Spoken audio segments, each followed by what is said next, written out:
আমরা সকলে জীবনে ঈশ্বরের কাছে কিছু না কিছু প্রার্থনা করি, আর ঈশ্বর যখন আমাদের মনস্কামনা পূরণ করেন তখন আমরা প্রসন্ন হয়ে যাই। কিন্তু যখন ঈশ্বর আমাদের মনস্কামনা পূর্ণ করেন না, তখন আমরা ভাবি, সন্দেহ করি যে সত্যি ঈশ্বর আছেন। আপনাকে একটা কথা বলি, আপনি যদি ঈশ্বরের সম্মুখে নিজের ইচ্ছে বা মনস্কামনা রাখেন আর ঈশ্বর তা পূরণ করেন, তার অর্থ হলো ঈশ্বর এটা জানেন যে আপনার তার প্রয়োজন রয়েছে। কিন্তু যদি আপনি কামনা করেন আর তা পূর্ণ না হয়, তাহলে শুধু এটা মনে রাখবেন যে ঈশ্বর সেই সব দেখতে পান যা আপনি দেখতে পাচ্ছেন না। দ্বিতীয় কারণ হলো এটা,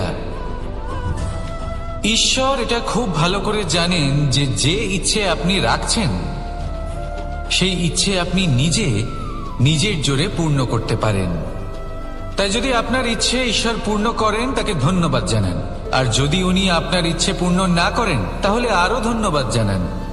কারণ হয় উনি আপনার মঙ্গল চাইছেন, বা উনি আপনাকে ততটাই যোগ্য বলে মনে করছেন যে আপনি নিজেই নিজের ইচ্ছে, নিজের স্বপ্ন পূরণ করতে পারবেন। নিজের কর্ম করতে থাকুন, জীবনের সামনে এগোতে থাকুন, আর আমার সাথে ভালোবেসে বলুন, রাধা রাধা। একটা গাই আর একটা বাছুরের মধ্যে কেমন সম্পর্ক থাকে?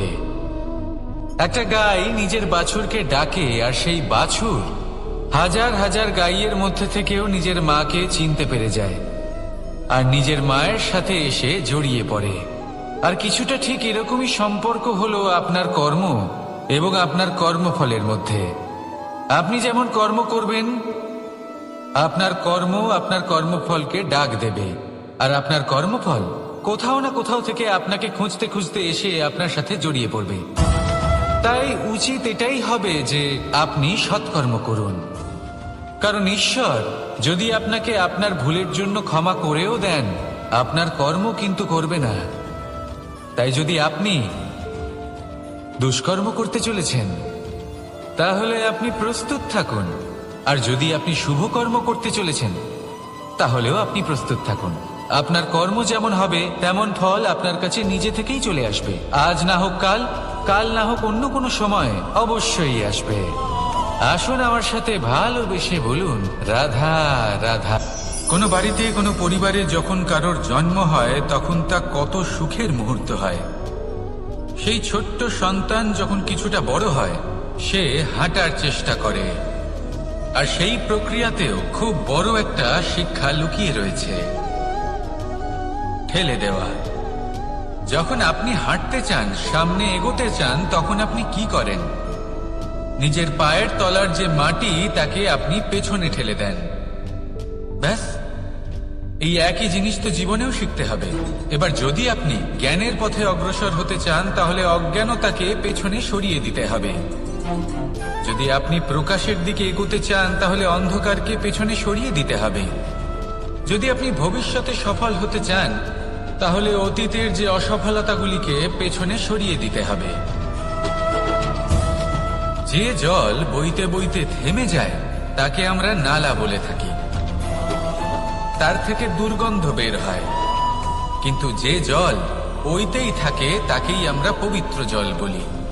তাহলে আপনিও কর্ম করতে থাকুন, কখনো থামবেন না, আর আমার সাথে ভালোবেসে বলুন, রাধা রাধা। যোগাসন। যোগাসনে আসন অত্যন্ত গুরুত্বপূর্ণ। এবার আমি বলবো সবথেকে শ্রেষ্ঠ আসন কোনটি। আশ্বাস। নিজেকে আশ্বস্ত করতে থাকুন যে আমি আছি, সব ঠিক হবে, যা হচ্ছে ভালোর জন্য হচ্ছে। এই আশ্বাস আপনাকে জীবনে এমন ধনাত্মক বিশ্বাস দেবে যে আপনি বড় বড় সমস্যার সমাধান করতে পারবেন। এবার যদি কথা বলি সব থেকে কঠিন সময়ের, তাহলে সেটা হলো বিচ্ছেদের। যা মা সীতাকে সহ্য করতে হয়েছে শ্রীরামের জন্য, রাধা কৃষ্ণকেও সহ্য করতে হয়েছে। যে ব্যক্তি বিচ্ছেদের সময় সঠিক পথে চলে এসেছে, সে জীবনে অনেক শ্রেষ্ঠ স্থানে অবশ্যই পৌঁছতে পারবে। এবার যদি কথা বলি সব থেকে জরুরি এবং গুরুত্বপূর্ণ সময়ের, তাহলে সেটা হলো সংযোগ। সকলকে সাহায্য করতে থাকুন। আপনি অন্যদের সাহায্য করে তাদের যত আনন্দ দিতে পারবেন, ততটাই আনন্দ আপনারও জীবনে অবশ্যই আসবে। আসুন আর আমার সাথে ভালোবেসে বলুন, রাধা রাধা। আম এবং নিম, এই দুই যে যার স্থানে অত্যন্ত বিশেষ, অত্যন্ত শ্রেষ্ঠ। আম আমাদের শক্তি বাড়ায়, আর অন্যদিকে নিম রোগের সাথে লড়াই করার আমাদের ক্ষমতা বাড়ায়। এবার আম অত্যন্ত মিষ্টি হয়, আর নিম অত্যন্ত তিক্ত। তাই এই কারণে কি নিমের নিরাশ হওয়া উচিত বা নিজেকে ঘৃণা করা উচিত? তার স্বাদ তিক্ত? কখনোই নয়। দেখুন, নিম তিক্ত, এতে নিমের কোনো দোষ নেই। দোষ হলো জিহ্বার, যে মিষ্টি পছন্দ করে, তিক্ত পছন্দ করে না। কিন্তু যদি আপনি নিজের জীবনে নিমের প্রয়োগ না করেন, তাহলে আপনার রোগ প্রতিরোধ ক্ষমতা বাড়বেই না। তাই নিম হলো অত্যন্ত গুরুত্বপূর্ণ। এর থেকে আপনি কি শিক্ষা পেলেন? এটাই যে জীবনে কখনো অন্য কারোর মাপকাঠি দ্বারা নিজেকে পরখ করবেন না। আপনার যোগ্যতা, আপনার বিশেষত্ব, আপনার গুণ, অপগুণ, এই সব কিছু আপনি নিজে বুঝে নিন, সেটাই যথেষ্ট। আসুন আর আমার সাথে ভালোবেসে বলুন, রাধা রাধা। কামবোধ, এটাই আপনার অন্তরের প্রথম শত্রু। বেশিরভাগ মানুষই কামবোধ বলতে লালসা বোঝেন, কিন্তু এটা সম্পূর্ণ সত্য নয়। কামের আসল অর্থ হল কামনা। এটা খুবই সহজ ব্যাপার। মনুষ্য শরীর থাকলে, মানুষের মন থাকলে, এই কামনা অবশ্যই থাকবে। এবার এটাই দেখতে হবে যে এই কামনা নেতিবাচক কামনা নাকি ইতিবাচক কামনা। অন্য কারোর জিনিসে নজর দেওয়া, অন্য কোনো মানুষের উপর নজর দেওয়া, কোনো অনুচিত বস্তুর দিকে নজর দেওয়া, এই নেতিবাচক কামনা। আর এই দুষ্কামনা মানুষকে দিয়ে অপকর্ম করাবেই করাবে। তাই মনে রাখবেন, যে ব্যক্তি নিজের কামনাকে নিয়ন্ত্রণে রাখতে পারেন, তিনি সঠিক পথেও থাকেন, সঠিক লক্ষ্যে পৌঁছতেও পারেন। যিনি কামনা নিয়ন্ত্রণে রাখতে পারেন না, তিনি তার পথও হারিয়ে ফেলেন এবং লক্ষ্যচ্যুতও হন। তাই মনে রাখবেন, নিজের কামনাগুলিকে নিয়ন্ত্রণে রাখুন। কাম নামক এই শত্রুর ওপর বিজয় লাভ করুন। আর আমার সাথে ভালোবেসে বলুন, রাধা রাধা। আমাদের জীবনে দুই ধরনের সম্পত্তি হয়ে থাকে। এক হলো ভৌতিক সম্পত্তি, এক হলো জৈবিক সম্পত্তি। অর্থ, সম্পদ, সুবিধে, খাদ্য, এইসব ভৌতিক সম্পত্তির মধ্যে পড়ে।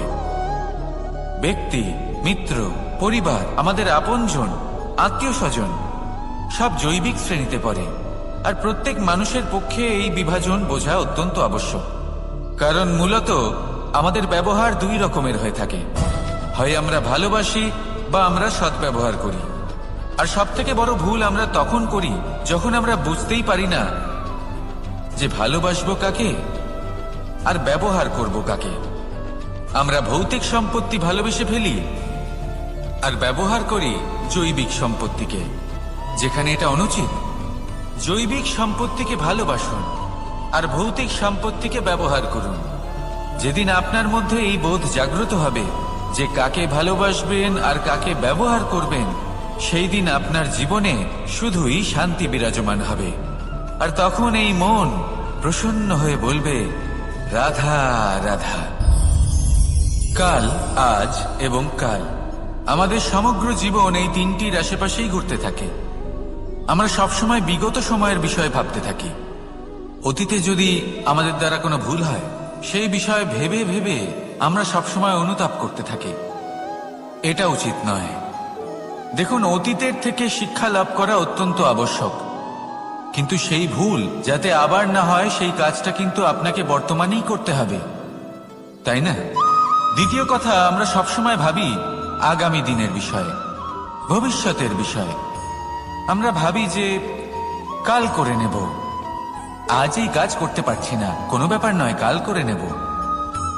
আজ কাজটা শুরু করতেই পারলাম না, কোনো ব্যাপার নয়, কাল করে নেব। আজকের দিনটাই ভালো ছিল না, কোনো ব্যাপার নয়, সেটা কাল করে নেব।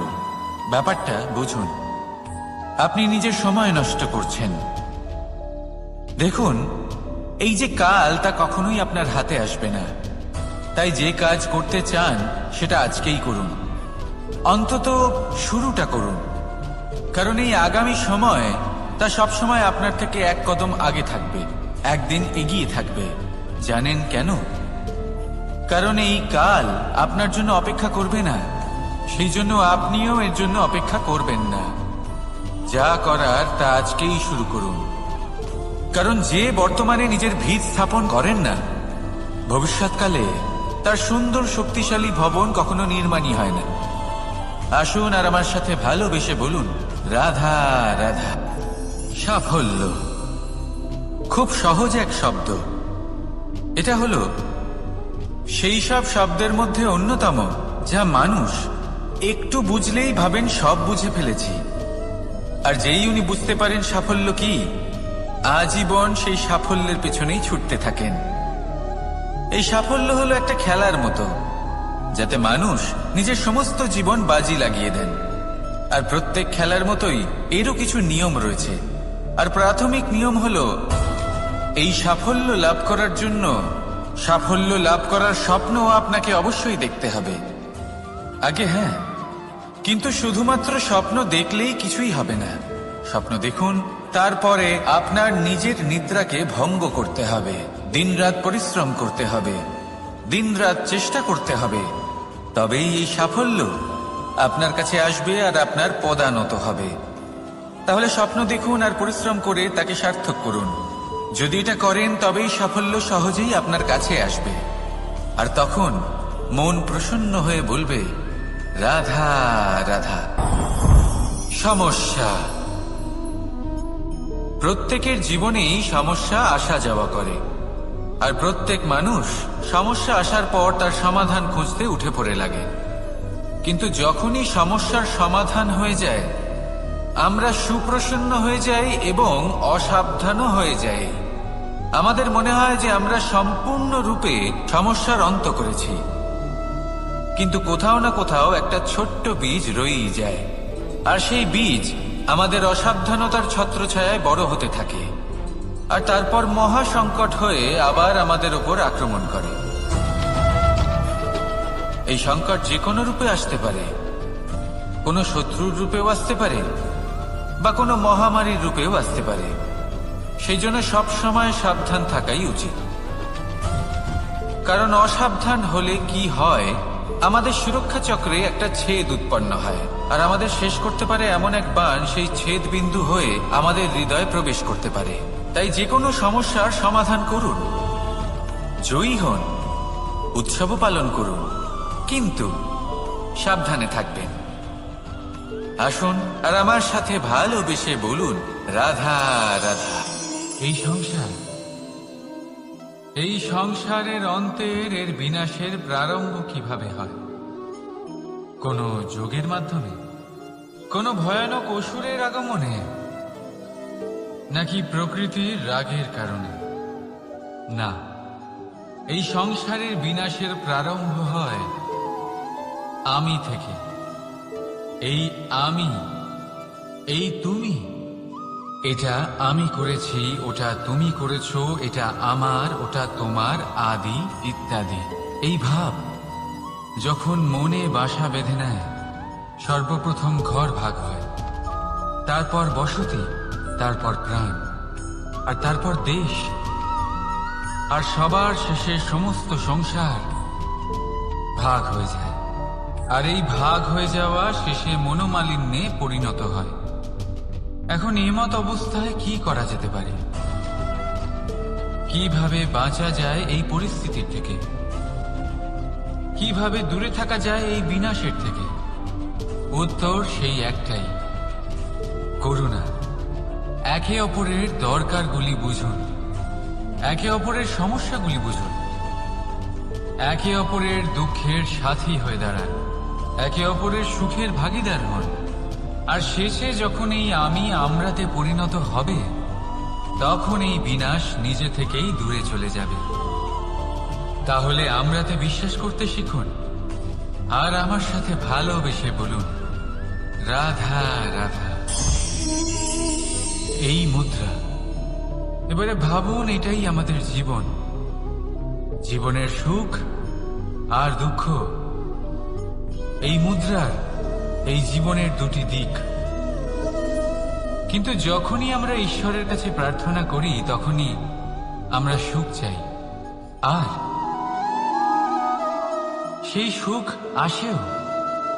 আর যখনই সেই সুখ আসে, তখন ব্যক্তি সর্বপ্রথম তাকে ভুলে যায় যে দুঃখের সময় ওনার সাথে ছিলেন।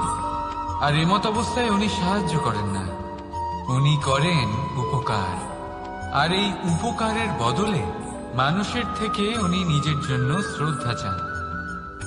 আর সেই শ্রদ্ধা, সেই চাহিদার কারণে উনি নিজেকে অন্যদের থেকে শ্রেষ্ঠ, অন্যদের থেকে ভিন্ন মনে করতে বিবশ হয়ে যান। আর আলাদা হবার কারণে তার মধ্যে জেগে ওঠে অহংকার। আর সেটাই হয় তার পতনের কারণ। এবার এতে কি করা যেতে পারে? কি চাওয়া যেতে পারে ঈশ্বরের কাছে? এই প্রশ্ন অবশ্যই মনে আসে। ঈশ্বরের কাছে চান সুখ, শুধুমাত্র ততটাই যাতে অহংকার না আসে, আর দুঃখ ততটাই যাতে শ্রদ্ধা না চলে যায়। রাধা রাধা। এই সংসারে এমন কিছুই নেই যে সব সময় একই থাকবে। যা কিছু নির্মাণ হয়েছে তা একদিন অবশ্যই ভেঙে পড়বে। কিন্তু এই ভেঙে যাওয়ার বিশ্লেষণ আপনি কিভাবে করবেন তা আপনার উপরে নির্ভর করছে। ওই আকাশের দিকে তাকান, ওই মেঘ, ওটাও ভেঙে পড়ে, কিন্তু নিজে ভেঙে পড়ার সাথে বর্ষাকে তৈরি করে যায়। মাটির ডেলা অবশ্যই ভেঙে পড়ে, কিন্তু ব্যবহারযোগ্য মাটির রূপ নিয়ে। এই ধরিত্রীর বুকে কোনো এক বীজ যখন ভেঙে পড়ে, তখন ধরিত্রীর উপর এক বিশাল আকারের বৃক্ষ নির্মাণ করে। যদি জীবনে কিছু ভেঙে পড়ে, তাহলে নিরাশ হয়ে পড়বেন না, নিজের সাহস হারাবেন না। ধনাত্মক দৃষ্টিভঙ্গি দিয়ে দেখতে চেষ্টা করুন। মনে করুন, নিয়তি নিশ্চয়ই আপনার জন্য আরো ভালো কিছু ভেবে রেখেছে, যা ভবিষ্যতে আপনার প্রতীক্ষা করছে। ধনাত্মক চিন্তা ভাবনা করতে থাকুন, তারপর দেখবেন শ্রেষ্ঠ রচনা নিজেই তৈরি হবে। রাধা রাধা। চলতে থাকা, থেমে যাওয়া, বিশ্রাম নেওয়া, তারপর দম নিয়ে পুনরায় দাঁড়িয়ে পড়া, আর তারপর আবার সেই পথ চলা। এটা জীবনের অভিন্ন এক অঙ্গ, এটার থেকে আপনি পালাতে পারবেন না। কিন্তু এই অঙ্গকে আপনি নিজের জীবনে কিভাবে প্রয়োগ করবেন, কিভাবে তাকে কাজে লাগাবেন, সেই সিদ্ধান্ত আপনাকে নিতে হবে। যারা হেরে যান তারাও জীবনে থমকে যান, আবার যারা জেতেন তারাও দাঁড়িয়ে পড়েন। যারা হেরে যান তারা হাঁপিয়ে দাঁড়িয়ে পড়েন, যারা জিতে যান তারা দাঁড়িয়ে পড়েন সেই সর্বোচ্চ স্তরে পৌঁছে গিয়ে। এবার দাঁড়াতে তো আপনাকে হবেই, তা হতেই হবে। কিন্তু কখন, কিভাবে দাঁড়াবেন, ক্লান্ত হয়ে নাকি সর্বোচ্চ স্তরে পৌঁছে গিয়ে, সেই সিদ্ধান্ত আপনার। অবশ্যই দাঁড়িয়ে পড়ুন, কিন্তু ক্লান্ত হয়ে নয়, কারণ আপনাকে পুনরায় দাঁড়িয়ে পড়তে হবে, পুনরায় যাত্রাপথে এগোতে হবে এবং সর্বোচ্চ স্তরে পৌঁছতেই হবে। রাধা রাধা। স্বপ্ন, আমরা জীবনে স্বপ্ন দেখতে থাকি, সেটা পূরণ করার পূর্ণ প্রয়াস করে থাকি। কিন্তু এই স্বপ্ন পূরণ না হওয়ার পরিস্থিতিতে আমরা ভেঙে পড়ি, ছিন্ন বিচ্ছিন্ন হই।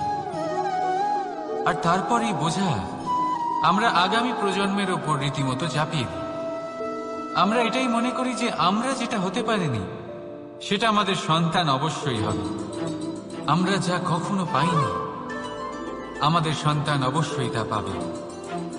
এটা যে অনুচিত সেটা আমরা ভাবি না, কিন্তু এটা ভুল। আর এই ভুল আমরা সকলেই করে থাকি। সন্তান, প্রকৃতি আর পরমাত্মার আশীর্বাদ। ওদের ভেতরে তাদের নিজের একটা অস্তিত্ব রাধা রাধা। এই পুকুর দেখছেন আপনি? পুকুরের জল কখনো প্রবাহিত হয় না, একই স্থানে জমে থাকে, আর সেই কারণে কিছুদিন পর ময়লা হতে শুরু করে। কিন্তু তাও আমরা একে ত্যাগ করি না, আমরা তবুও একে পুজো করি। শুধুমাত্র এই কারণে নয় যে অতীতে সে আমাদের তৃষ্ণা মিটিয়েছে, কিন্তু এই কারণেও যে যদিও বা সে ভবিষ্যতে আমাদের তৃষ্ণা না মেটায়, কিন্তু প্রয়োজন হলে আগুন অবশ্যই নেভাতে পারে। ঠিক সেই রকমই হয় আমাদের সম্পর্ক, সম্পর্ক যা আমরা বহু বছর পরিশ্রম করে তৈরি করি, যে দরকার পড়লে আমাদের সহায়ক হয় কোনো না কোনোভাবে। সেই জন্য সম্মান করতে শিখুন এই সম্পর্কগুলিকে, শিখুন এই সম্পর্কগুলিকে অটুট রাখতে। কথায় কথায় এই সম্পর্কগুলিকে ভেঙে দিতে শিখবেন না। রাধা রাধা। বিষ, এই শব্দটা শুনলেই মনে অনেক কল্পনা জন্ম নেয়। কল্পনা অসহ্যকর তিক্ততা, কল্পনা অত্যন্ত বেদনাদায়ক মৃত্যু। এবার যদি আপনাকে জিজ্ঞেস করা হয় যে সবচেয়ে বিষাক্ত বিষ কোনটা, তাহলে আপনি কি বলবেন? কেউ বলবে সর্পের বিষ, কেউ বলবে কাঁকড়া বিছের, কেউ বলবে কালকিউটের বিষ। কিন্তু না, এই সমস্ত রকম বিষ সেই বিষের সামনে টিকতে পারবে না যাকে আমরা বলে থাকি কানের মধ্যে ঢালা বিষ। শুনতে অত্যন্ত মিষ্টি, কিন্তু তিক্ততায় অত্যন্ত বিষাক্ত। পেটের মধ্যে যাওয়া এই বিষ শুধুমাত্র একটি মানুষের মৃত্যুর কারণ হয়, কেবল একটি। কিন্তু কানের মধ্যে ঢালা এই বিষ একাধিক সম্পর্কের নাশ করতে পারে। আর এটাতে সেই ব্যক্তির ভুল নেই যে আপনার কানে বিষ ভরেছে, আপনি তাকে দোষ দিতে পারেন না। এখানে দোষ আপনার নিজের, যে এই বিষকে আপনি নিজের উপরে প্রভাব ফেলতে দিয়েছেন, এই বিষকে সুযোগ দিয়েছেন আপনার ক্ষতি করতে। এটা আপনার ভুল। সেই জন্য কুমন্ত্রণায় কখনো কান দেবেন না। আপনার মনে ভালোবাসার দৃঢ়তা জাগিয়ে তুলুন আর নষ্ট করে দিন এই সংসারের সমস্ত বিষের প্রভাব। রাধা রাধা। জীবন, আমাদের এই জীবন, সুখ আর দুঃখ, এই দুইয়ের মিশ্রণ। এদের সংমিশ্রণই জীবনের ভারসাম্য বজায় রাখে। এখন এই সুখ, সুখ এমন এক বস্তু যাকে সবাই খুঁজে চলেছে। দুঃখ এমন এক অনুভূতি যা সবার কাছে আছে। আমাদের প্রত্যেকের জীবনে সুখ আর দুঃখ আসতে থাকবে আর যেতেও থাকবে, এটা অবশ্যই জীবনে থাকবে। কিন্তু সফলতা, এটা সবার জীবনে আসে। কেন? কারণ এই সফলতা সুখ আর দুঃখের দ্বারা প্রাপ্ত হয় না। সফলতা প্রাপ্ত হয় নিজের উপরে বিশ্বাস করতে থাকে। আকাশের ওই সূর্যকে দেখুন, সূর্যের বিশ্বাস আছে নিজের উপর যে সে সমস্ত জগৎকে আলোকিত করতে পারবে, নিজের প্রথম রশ্মি দিয়ে অন্ধকারকে দূর করতে পারবে। সূর্য এই বিশ্বাস নিয়েই আসে, আর কিছুক্ষণের মধ্যেই সমস্ত সংসার থেকে অন্ধকারকে বিনাশ করে ফেলে সে। তাহলে মনে রাখবেন, এই সুখের আভাস, এই দুঃখের অনুভূতি আসতেও থাকবে আর যেতেও থাকবে। শুধু নিজের উপরে বিশ্বাস রাখুন, তারপর দেখবেন এই সফলতা আপনার দাস হয়ে থাকবে। রাধা রাধা। চাঁদ কত শ্রেয়, শুভ্র, কত সুন্দর। কিন্তু যদি আপনি মনোযোগ সহকারে দেখেন তাহলে দেখবেন এই চাঁদেও দাগ আছে। আর এই দাগগুলি থাকার কারণে কি এই চাঁদের মাহাত্ম্য কখনো কমে যায়? কখনো না। এর কারণ হলো চাঁদের নিরন্তর চেষ্টা। একবার এই আকাশে দেখুন, এই অন্ধকার সবসময় চেষ্টা করে চাঁদকে ঢেকে দেওয়া, কিন্তু এই চাঁদ সবসময় এই অন্ধকারের সাথে লড়াই করতে থাকে। অমাবস্যা থেকে শুরু করে চাঁদের এই যাত্রা পূর্ণিমা অবধি পৌঁছেই যায়। আর তাই এই চাঁদের পুজো করা হয়, এই কারণে এই চাঁদকে মাহাত্ম্য দেওয়া হয়। এইভাবেই যদি আপনার মধ্যে কোনো দোষ থাকে, কোনো খারাপ কিছু থাকে, তাহলে সেটা কোনো বড় ব্যাপার নয়। চেষ্টা করুন সেটাকে শুধরে নেওয়ার, কিন্তু সেই কারণে নিজেকে খারাপ মনে করা এটা অনুচিত। নিজের ভুলগুলো, নিজের দোষগুলো, নিজের খারাপ দিকের কথা ভুলে আপনি এই সংসারের ভালোর দিকে প্রস্থান করেই দেখুন না। আপনি দেখবেন আপনার অন্তরের তেজ ঠিকরে বেরোচ্ছে। রাধা রাধা। এই পিঁপড়েদের দেখছেন আপনি? সবাই একই রকমের। এদের মধ্যে তফাৎ খুঁজে বার করা অসম্ভব।